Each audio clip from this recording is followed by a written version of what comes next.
Okay, here's my thoughts on Trayvon Martin and old Zimmerman there.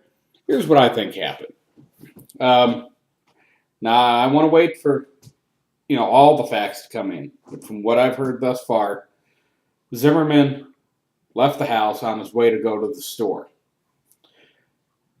Leaving the neighborhood, he saw Trayvon. Apparently, what he said was kind of lurking around. I've looked at the map and the diagram of how the townhomes are set, and what it sounds to me is he saw Trayvon. Who knows? Talking on the phone. Probably just wandering around. That is not a crime. Okay. Now understand that this neighborhood has had a number of break-ins, apparently all from African American youth. So, the fact is, they're going to get a little bit more scrutiny if you see someone in the neighborhood that you don't recognize. So Zimmerman called the police. I've heard the whole 911 tape, not the edited versions, the entire 911 tape. Zimmerman had the presence of mind to call the police. The police kind of asked him, who he was, what did he look like, what was he doing. The 911 dispatcher also said, well, let us know if he does anything else, something to that effect. A little bit later in the tape, the dispatcher asked Zimmerman, are you following him? To which Zimmerman said yes. And then dispatch said, we don't need you to do that. Now, that is not a direct order not to do it.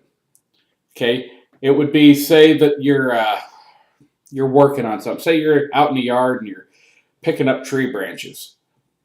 And your neighbor comes over to help you. And you say, hey, you don't need to do that. Well, that doesn't mean don't do it. It means you don't need to. Now, the officer, so you got conflicting things from dispatch saying, let us know if he does anything different. And we don't need you to do that. Okay? They also, Zimmerman, my understanding is also told dispatch to have him call him when he got on location. He'd kind of direct him to where it was. Now, Zimmerman at one point, I guess, was following Martin on foot. Okay? He lost sight of him. In the whole phone call to the 911 is in here.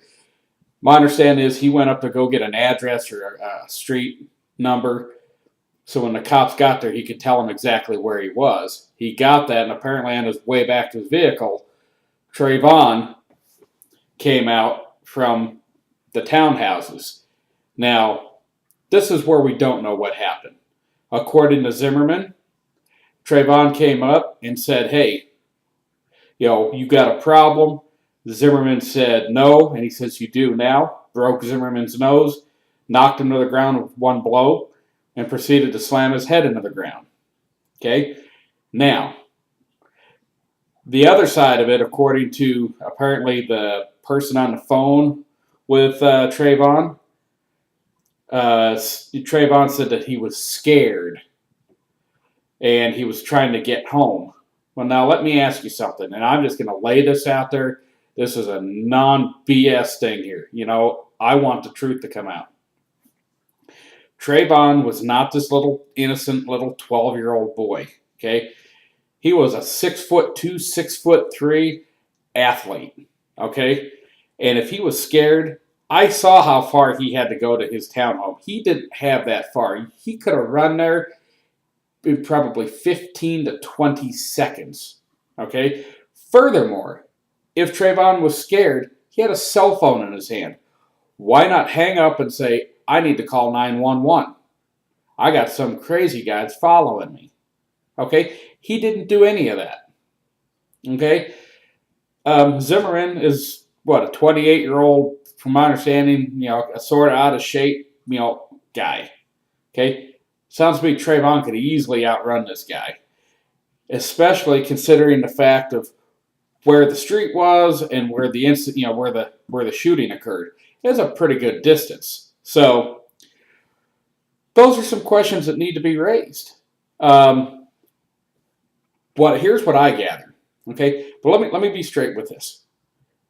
Trayvon committed no crime by walking or lurking or however you want to explain it with a bag of Skittles and a nice tea. Not a criminal offense. Okay, Zimmerman did not commit a criminal offense by observing, what Trayvon was doing.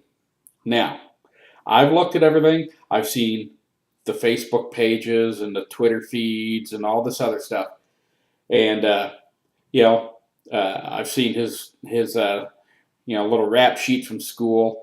He wasn't pure as a wind-driven snow. Okay, this being Martin. And Zimmerman certainly had his run-ins years ago as well. Now, I'm not using that as a primary reason for anything, but what I think happened, knowing kids the way I know kids, you had a kid with an attitude, didn't like he was being followed, noticed the guy was smaller than him, and said, you know what, I'm not going to be disrespected. And he goes down there to confront Zimmerman. And there's no doubt in my mind that he said, you got a problem. Okay?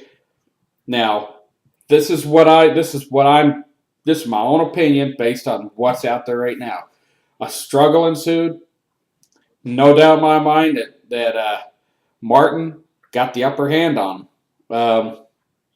him. Ultimately, when your nose is broken and your head's being slammed in the ground, the use of deadly force is warranted.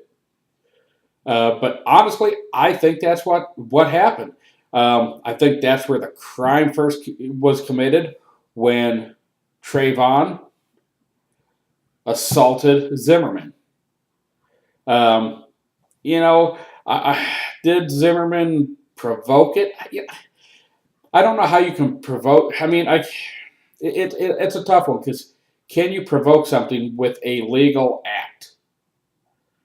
But I still keep coming back.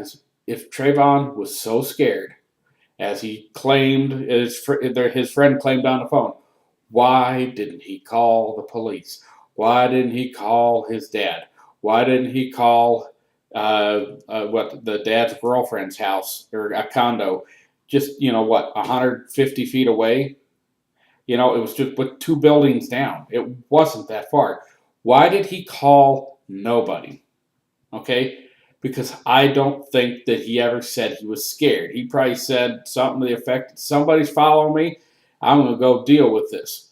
He went down there, 17-year-old, full of testosterone, and he was gonna give him the where to and the what fors.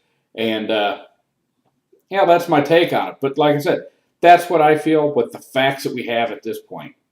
We'll wait to see. I think murder 2, that is a ridiculous charge. I mean, there's already information that Corey didn't even bother to talk to the witnesses, of Zimmerman's neighbors. There's so much information and maybe disinformation out there, but murder 2, come on, that's I know what's going on there. I mean, that prosecutor, in my opinion, overcharged in the hope that he cuts a deal. That way, everybody gets a little bit. I'm sorry, but if anything, this was an accident. I don't think Zimmerman absolutely did not set out to shoot anybody. Period. So, but I guess we'll see where the facts land us, and if it goes to trial, what a jury says. That's ultimately what matters. Nothing I say, nothing that CNN or that loudmouth and jackass Reverend Sharpton and Jesse the extortionist Jackson over there. They just need to shut the hell up and let the system work. But anyway, that's all I got to say on this, and we'll see how right I am or how wrong I am.